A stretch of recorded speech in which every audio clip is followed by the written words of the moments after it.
Allison, and I am one of the cheesemakers at Zingerman's Creamery, and on top of making our own cheeses out of fresh cow's milk and goat's milk, we make a lot of fresh mozzarella.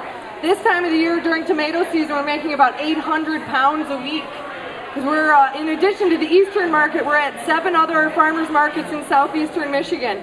So at about the beginning of August, we start making a lot of mozzarella. What I'm going to make today is called Fiore di Latte, and this is a cow's milk mozzarella. In Italy, mozzarella is actually made from the milk of water buffalo. Do you guys know that? Pretty amazing, huh? You didn't think anybody would milk a water buffalo. And not an American bison, a water buffalo. So this curd is, this is ready to be stretched. You all see this? So this is basically milk that's been soured a little bit, and then it's been set with a coagulant. So this is curds, you know, like curds and whey, all right? So what I'm going to do is I'm going to take some really hot water, and over a couple of baths, I'm actually going to melt this, and then I'm going to form it into balls. Mozzarella is in a family of cheeses called pasta filata, and pasta filata means a paste that is stretched, spun, or strung. So mozzarella scamorza, which is a smoked mozzarella, which we also sell at our stand. Provolone is in this family of cheeses. So you take a curd and you form it into any number of different shapes. I have to wait for my water to heat up. So this curd is actually set using enzymes. So rennet is the term used for a coagulant that's derived from the stomach of an animal. So this actually has a vegetarian coagulant in it. And mozzarella, this mozzarella and a lot of traditional mozzarellas are actually soured using vinegar versus a traditional cheese which is set using lactic acid cultures like the cheeses that we make at our creamery. Just got to bear with me while I heat water. We have the technology, it's just slow. So this is about 170 degree water. I didn't quite let it boil because that's too hot for the cheese. It'll liquefy the cheese. So I'm demonstrating this because one, we do it all the time. Like I said, 800 pounds a week. But this is something that is really an easy skill to pick up in the home kitchen. So you can buy the curds from us, and all you need at home, like you see with me, is a plastic container, a hot water kettle, water, and this over here is some salt water. And pretty easily, and I'm not going to say that it doesn't take any skill because I've been doing this for about a decade, so I'd like to think that I have a little bit of technique down.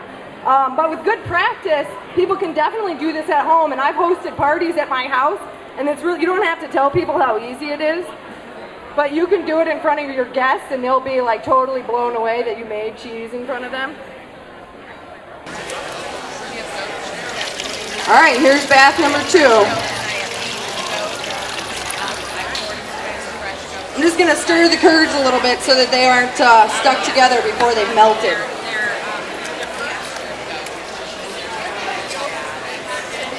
You don't have to have a yogurt maker. You can incubate it in like a 100 degree oven or under 200 if you put it in a warming setting in your oven, or depending on how hot your house is, or you put it in the warmest room. You really just, to incubate anything, you just need it to be kind of like above body temperature, 96 degrees or so. So I've worked for Zingerman's for about a decade, and I used to work at the deli, and I sold cheese for years. And Zingerman's is a great company to work for because they would always let me leave for a long time and come back as long as what I was doing had to do with food. And so I did a bunch of internships and apprenticeships on farms throughout Europe and the U.S. Worked with cheesemakers, worked with aging, raised pigs, built electric fencing. You know, traveled a lot, visited a lot of different places, and they would give me these staff scholarships. And so if I took the scholarship, I had to bring the information back and share it in some way with the rest of the organization. And in 2007, I knew that I was really interested in agriculture and in food, and so I asked John Loomis, who's the managing partner of the Creamery, if I could come and work for him for free for 3 months and nobody's going to turn that down. And so I worked with him for 3 months, and after that I knew that I really wanted to be a part of what was going on at the Creamery and be a part of the dairy industry surviving in Michigan. And so from that point I just kind of kept working towards my long-term vision of being John's partner, and this year I'm in the process of actually becoming a co-owner of Zingerman's Creamery. Woo! So this is starting to come together. So we want it to melt into one mass. So you see there's a little bit of the water's turning a little bit white, and this is a little bit of the milk fat coming out of the cheese. You really want this to be minimal. Like, should it go yellow, you've really pulled out too much of the fat, but a little bit is hard to avoid. And you're going to pull out some of the whey. So, you know, the whey is the water and the sugar and minerals that are in the cheese that separates from the curds. It's, you know, where all the lactose is. So there's just a little bit of lactose left in fresh mozzarella, you know, because you're really taking hard cheese curds and melting them together. And hard cheeses have much less lactose than fresh cheeses do. Yeah, essentially what you're doing when you're melting the cheese like this is you're fusing together the casein molecules, or the casein mycel, which is the main coagulating protein. If you guys want to see it, I have a tattoo of it on my arm. It's specifically for things like this. But you're basically eliminating the space between the proteins, forcing the water and the sugar and the minerals out of the molecule and pulling them together. So different types of cheese accomplish this in different ways. You know, fresh cheeses tend to have a lot more moisture left in them. Hard cheeses, you're removing more of the moisture and you bind those proteins together more. There are many different kinds of cheeses that are washed curd or cooked curd. So like mountain cheeses like Comte and Gruyere and Fontina, those are cooked sort of similarly, and it causes the proteins to come together really tightly. Like Swiss cheese, I guess, is the most classic example, because in a cheddar, when you look at a cheddar, you cut open a cheddar and it falls apart right into literally the curds. When you have a slice of Swiss cheese, you can't really tell where one curd begins and the other one ends, and that's because it's cooked, and so the curds bind together. Here we go.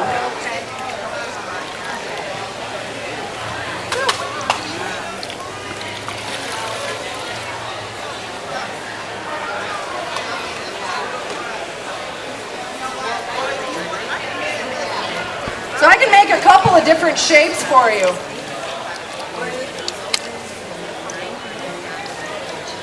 So we'll do a ball first, or fior di latte. And this is definitely a skill you can pick up, but everybody in my classes, everybody tells me the pinch is the hardest part.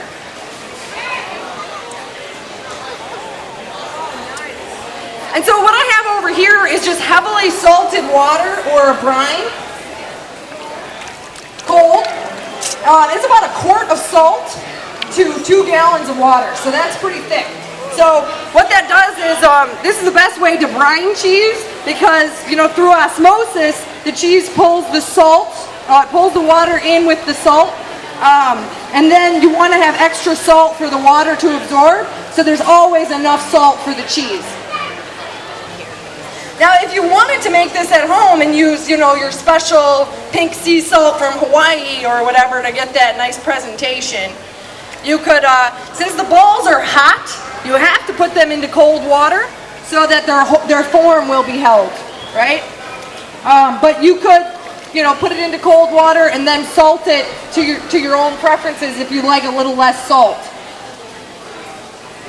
Here, I'll do you a little string cheese for the kiddies. Did you do a class in French laundry by any chance? Could I? Did you? No. They might do one. They did a class there. I thought maybe you taught it. This is like yoga for cheesemakers.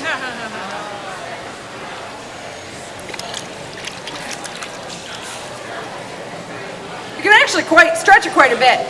So what you're doing when you're making something like this is stretching more and more of the fat out, right? And this is, you could bake this, and the reason for baking you want to stretch a lot of the fat out is because once you heat it up to a certain point, you don't want there to be a puddle of fat and a puddle of protein.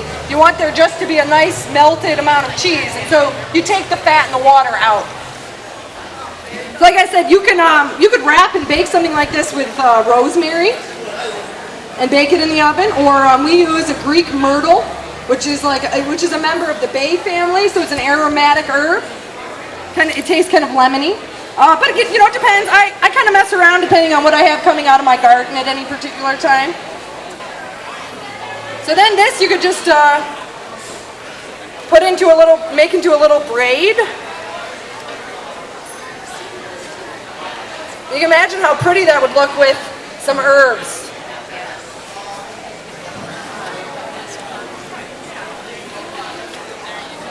The other things you could do with this at this point, you could make a sheet out of this, put it on your table and stretch it out, flatten it out, and then brine it, and then fill it with like prosciutto or salami, sun-dried tomatoes and pesto, and then you just kind of make a jelly roll out of it. You know, just roll it up and then let it firm up in the fridge, and then you can slice it. Yummy. I'll tell you, Very not good. only is it Very so good. good, but the woman that was doing that has a love for what she does and a skill. And I can't wait to sign Sure. up for her class. She knows her cheeses.